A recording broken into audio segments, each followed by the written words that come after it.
Mi tiempo y mi espacio están en ti.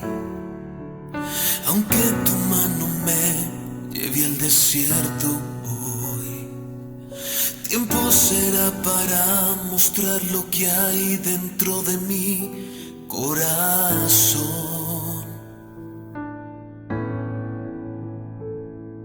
Muchas veces yo te he rogado a ti, enséñame a vivir como tú quieres hoy. Hoy veo que me llevas de tu mano por las sendas del dolor. Confío en ti, sí, mi Dios. Confío en ti.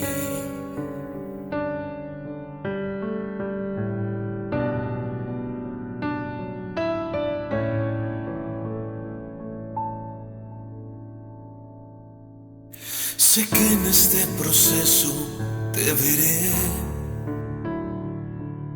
tus rasgos en mi alma como una marca en mi piel, palabras de tu boca que son luz y que transforman hoy mi ser. Yo quiero acercarme más y más, poder mirar tu rostro en la misma intimidad. Déjame adorarte en la prueba y tu gloria contemplar. Confío en ti, confío en ti.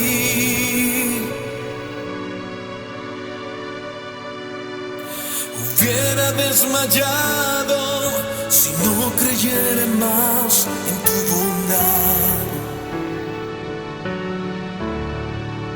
Confío en ti, confío en ti, mi Dios. Hubiera desmayado si no creyera más en tu bondad. Confío en ti, mi Dios. Confío en ti.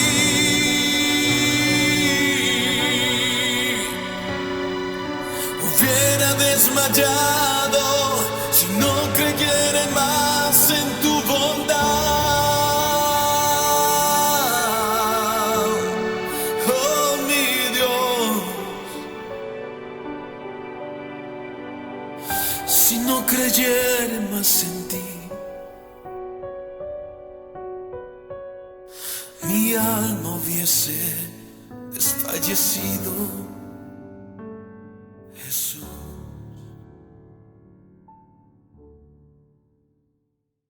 Saludos, amada iglesia, espero que este mensaje te encuentre bien. Otra vez usando las redes sociales para poder llegar con un mensaje para ti, algo que sentí de Dios para traerlo a ustedes y hasta que pues, podamos reunirnos y estar cara a cara y disfrutarnos como se supone que debe ser, pues vamos a aprovechar esos medios virtuales para poder llegar. ¿Qué cambio que ha tenido nuestra vida, no? Hace un par de meses escuchábamos cómo estaba todo revolucionado en China y cómo estaba un virus causando unos estragos allí, y ahora lo estamos viviendo. Ahora estamos en la mitad del problema y quizás faltan unas cuantas semanas para poder decir estamos superándolo. Quizás no hemos llegado al momento más crítico, pero lo bueno es que el Señor está con nosotros. Hay empresarios que están preocupados, sus empresas paralizadas, sus empleados en la casa, algunos buscando cómo no despedir, pero tampoco, si no tienen dinero, cómo atender a esos empleados. Y ha sido complicado. Algunos buenos jefes que les preocupan sus empleados, cómo actuar en este momento, sin parecer desconsiderados, pero también sin sacrificar la compañía. No es fácil para ninguno. Me ha sorprendido hablar con otros, otras personas que yo sé que dependen del día a día, y les pregunto cómo están y algunos me dicen muy bien, estamos con mucha paz, con mucha tranquilidad. Ha sido un refrigerio para mi corazón porque incluso yo estaba preocupado por ellos y ellos han traído como esa voz de esperanza y de fuerza y de fe en el Señor, lo que el Señor está haciendo. Es un tiempo muy particular el que nos ha tocado vivir. Y yo quiero hablar de eso, yo quiero hablar de lo que el coronavirus, que no detiene a la iglesia, pero sí saca cosas de la iglesia. Ese coronavirus está sacando cosas de nosotros. Yo quiero reflexionar porque lo quiero ver como un reflector que se pone sobre nuestra vida, se pone sobre nuestra cotidianidad, se pone sobre nuestras problemáticas y saca cosas que quizás no sabíamos o quizás no queríamos reconocer. Salmo 19, ese salmo que repito tanto, ¿no? Quizás te va a quedar gustando tanto como a mí o quizás no lo vas a creer de tanto que lo repito. Salmo 19, del 12 al 13, dice el salmista: ¿cómo puedo conocer todos los pecados escondidos en mi corazón? Límpiame de estas faltas ocultas. Libra a tu siervo de pecar intencionalmente. No permitas que estos pecados me controlen. Entonces estaré libre de la culpa y seré inocente de grandes pecados. Líbrame, límpiame, dice Nueva Traducción Viviente. Líbrame, dice Reina Valera. Límpiame de esas faltas ocultas. Lo he dicho muchas veces. Algo que trato de preguntar al Señor constantemente: Señor, ¿qué es algo que está en mí que yo no me he dado cuenta? ¿Qué es algo que pueda estar oculto? Alguna actitud, algún pecado, algo que no esté consciente de ello. Yo quiero tratarlo. Hay cosas que yo estoy muy consciente, me mantengo consciente. Mi familia me trae a memoria constantemente algunos errores, mis luchas diarias de las que estoy muy consciente, pero hay otras de las que no soy consciente. Y creo que el coronavirus está viniendo a traer conciencia de muchas cosas en nosotros. Y quiero hoy hablarte de 3 cosas. Y repito, quiero que veamos el coronavirus como un reflector que está iluminando cuartos quizá oscuros, cuartos que hace rato no visitamos, cuartos que no necesariamente son malos, pero está trayendo a la luz estas cosas. 3 cosas que el coronavirus está sacando, está trayendo a la luz. Lo primero, la importancia del liderazgo. Mira, en el libro de Esdras, en el capítulo 1, comienza con el decreto del rey Ciro de Persia. Es algo histórico porque los judíos llevaban muchos años en cautividad, la cautividad babilónica. Estamos hablando del imperio del reino del sur, que fue conquistado por el imperio babilónico. Luego Ciro, los persas controlaron Babilonia y asumieron el control pues, de Israel también, o de los israelitas, porque como nación, como reino ya no existía. Y Ciro históricamente levanta un decreto en el que le permite a los judíos que estaban exiliados volver a su tierra. Un momento histórico, eso se le llama, ese momento en que estuvieron en Babilonia, se le llama en la Biblia el momento de la cautividad babilónica, los 70 años de cautividad. Y Ciro, siendo benefactor y siendo aquí un instrumento de Dios sin conocer a Dios, pues permite que vuelvan. Y cuando vuelve, mira lo que ocurre en el versículo 5, en ese proceso de volver.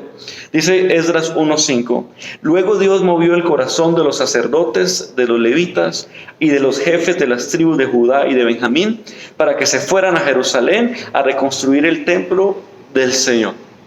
Algo que me encanta de este texto es que dice que Dios movió el corazón de los sacerdotes, de los levitas, de los jefes. Es decir, Dios levantó líderes para ese momento histórico. Recuerda, 70 años de cautividad, Dios les da la libertad, Dios les permite a través del rey Ciro que volvieran a reconstruir su devoción allí en la tierra prometida. Y es en ese momento histórico hubo la necesidad de que se levantaran los líderes, levitas, los jefes de las familias. Y este tiempo de crisis pues nos muestra que es importante el liderazgo, lo importante que es. Hay gente que le encanta la anarquía, que no le gusta ser liderada, que no le gusta obedecer. Y hemos sufrido en estos días, yo creo que no fue mala intención, pero algunos de nuestros líderes se contradijeron en órdenes que estaban dando a sus comunidades. El presidente dijo una cosa, el líder local, alcalde, gobernador dijo otra, y casi que no se ponen de acuerdo. Es importante en estos tiempos de liderazgo que se levanten líderes. No solo estoy hablando del presidente y los alcaldes, estoy hablando de los padres, estoy hablando de los que en el barrio tienen voz para decir, hey, quédense en las casas. Hay personas que tienen que levantarse con visión clara, con las botas puestas, con la tranquilidad para afrontar, porque no podemos dejar que el pánico nos controle. Los doctores, y uno que he escuchado mucho, afirma, es bueno el temor que nos lleva a estar guardados, que nos lleva a protegernos, pero no podemos dejar que llegue un pánico que nos enceguezca o que nos lleve a hacer cosas que no son correctas. Es importante el liderazgo que se levante a decir, un momentico, vamos a hacer esto, no van a hacer aquello otro. Líderes que se levanten a guiar a sus familias en este tiempo de crisis. Padres deben levantarse en sus casas, alimentar a sus familias espiritualmente.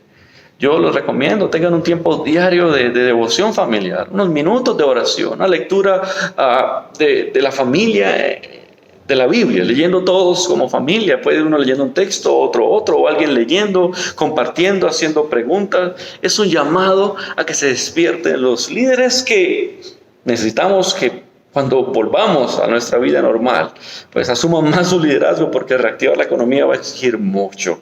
Pero estamos confiados en el Señor y estamos confiados, yo estoy confiado, que para esta hora hemos llegado y que los líderes van a despertar y que tú, como líder, quizás pues dices, yo líder, nunca he liderado nada. Bueno, es el momento que asumas el liderazgo al que Dios te está llamando, porque para un tiempo como este has llegado. El coronavirus como reflector a la sociedad y a la iglesia nos muestra la importancia del liderazgo, de tener soluciones, de proponer soluciones, de crear una ruta, de orar si no tenemos esa ruta, porque no es fácil. Señor, muéstrame. Yo le decía a una empresaria en esta semana, no es tu empresa, es la empresa del Señor que tú estás administrando. Tienes que buscar a Dios. Dios, ¿qué hago? Si los bancos están dando préstamos, qué generosos, ¿no? Y bueno, y quizá nos va a tocar usar, a algunos les va a tocar usar, pero no es salir corriendo. Primero ora. ¿Cómo lo uso? Es el momento. ¿Qué hago? Que tu liderazgo se despierte en este tiempo. Que el coronavirus muestre la importancia de los líderes. Y que también escuches a los líderes que Dios ha puesto en tu vida. Lo segundo que este coronavirus como reflector está trayendo, está mostrando, es que la iglesia no depende de templos. Y hemos repetido ese eslogan mucho. El coronavirus no detiene a la iglesia. Pablo a los atenienses, hablando de los atenienses en Hechos capítulo 17, versículos 24-25, lo deja muy claro. Mira lo que dice. Él, hablando de Dios, Él es el Dios que hizo el mundo y todo lo que hay en él. Ya que es el Señor del cielo y la tierra, no vive en templos hechos por hombres. Y las manos humanas no pueden servirlo, porque Él no tiene ninguna necesidad. Él es quien da vida y aliento y a todos satisface cada necesidad. A todo y satisface cada necesidad. El Dios que hizo el mundo no habita. Hubo un momento en la historia donde hubo una nación llamada Israel, un reino llamado Israel, donde Dios pidió que le construyesen un templo, y en ese templo habitaba ese templo del centro de la devoción judía, pero nosotros no somos judíos. El templo fue destruido y el cristianismo no se basa en templos. Claro que los disfrutamos cuando podemos. Esta crisis nos llevó a cerrar los templos, pero una vez más confirmamos que Dios no está limitado a los templos. Los templos son lugares de reunión, los disfrutamos. Y yo quiero también que tengan cuidado, porque hay movimientos que llevan años diciendo que tenemos que volver a la iglesia primitiva, que la iglesia primitiva se reunía en casas, y la iglesia que se reúne en templos es una iglesia que está mal, que se ha paganizado, que se ha corrompido. No creo. La iglesia primitiva nació en casas porque nació como un movimiento judío. Antes se le veía como una secta judía, y luego pues fue asumiendo digamos liderazgo. Luego ya se vio aparte, no como una secta judía, sino como un movimiento aparte. Tuvo un tiempo de persecución extremo, ya no solo de los judíos sino de los romanos, hasta que por fin logró consolidarse. Y bueno, lastimosamente esa consolidación que le permitió tener unos espacios que los empezó a tomar y a usar, también pues le elaboró un mal camino, porque el imperio entró a permear la iglesia y la iglesia se fundió, y bueno, se han formado cosas que no debieron haberse formado y que se alejan mucho de la iglesia primitiva, pero no tiene nada que ver nada que ver con el lugar de reunión. Tenemos templos y los disfrutamos. Ahora están los templos fastuosos cerrados, los templos humildes cerrados. Y los disfrutamos cuando podamos. No hay que volver a las casas cuando podemos tener templos, aunque somos una iglesia que se reúne en grupos de compañerismo porque creemos la importancia de esos grupos pequeños, de la iglesia reunida en pequeños grupos, creemos. Y si estás escuchando esto y no haces parte de un grupo, pues por favor escríbenos, queremos ubicarte. Muchos grupos se siguen reuniendo virtualmente y cuando esto pase, que en unas semanas va a pasar, puedes conectarte porque hay una riqueza en los grupos, lo disfrutamos, pero también disfrutamos el templo cuando lo tenemos. Pero sin templo o con templo, la iglesia sigue avanzando. Puede ser una preparación a este tiempo para cuando el cristianismo sea ilegal. Estamos en una época que los sociólogos la llaman la post-cristiandad, que estamos superando el cristianismo como el espíritu de la cultura, como la fuerza que ha impulsado Occidente. Ya algunos quieren sacar todo lo que suene a cristianismo, sacarlo de lo público. Y puede que en un tiempo pase. Y eso no significa que la iglesia es derrotada. La iglesia siempre ha crecido en momentos de opresión, siempre ha avanzado, siempre se ha ensanchado con la persecución. Entonces no tenemos temor a eso. Este tiempo de templos cerrados puede, espero que no, espero que nunca lleguemos a ser ilegales, espero que nunca ser cristiano llegue a ser algo ilegal, pero si algún día llega a ser ilegal, si algún día tener un templo es un delito, la iglesia va a seguir y eso nos sirve de simulacro para ese momento, porque no dependemos de templo, nuestro Dios no habita en templo. Cuando los creyentes llegan y se reúnen, Dios llega porque ahí están los creyentes. Pero cuando uno se muda, cuando uno cambia bodegas, pues no adecua a otra bodega. Pues esa bodega para la que uno va puede haber sido un prostíbulo, puede haber sido una casa de homicidios, pero llegan y se santifica porque llega la palabra para ser predicada, la gente a reunirse, y si se van de ahí y van para otra bodega, pues se santifica otro lugar. El centro no es el lugar, son las personas que buscan y aman a Dios. Somos el templo del Espíritu Santo. El coronavirus no detiene a la iglesia porque así los templos estén cerrados. El cristianismo y su Espíritu Santo sigue avanzando.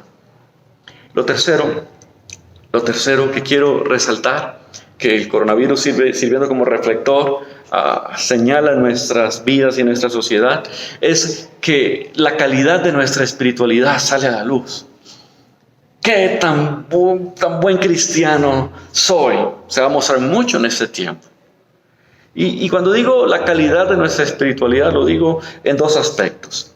En primer lugar, la tranquilidad, la sensatez, la paz, que algunos están experimentando en este tiempo, incluso con sus empresas paralizadas, incluso con su economía en puntos suspensivos, incluso con comida solo para esos 3-4 días y no saben qué va a pasar en los días siguientes. A propósito, si necesitas ayuda, por favor, contáctanos. Pero no saben lo que va a pasar. Pero aún así están tranquilos, están confiados. Y eso es una marca de la genuina espiritualidad.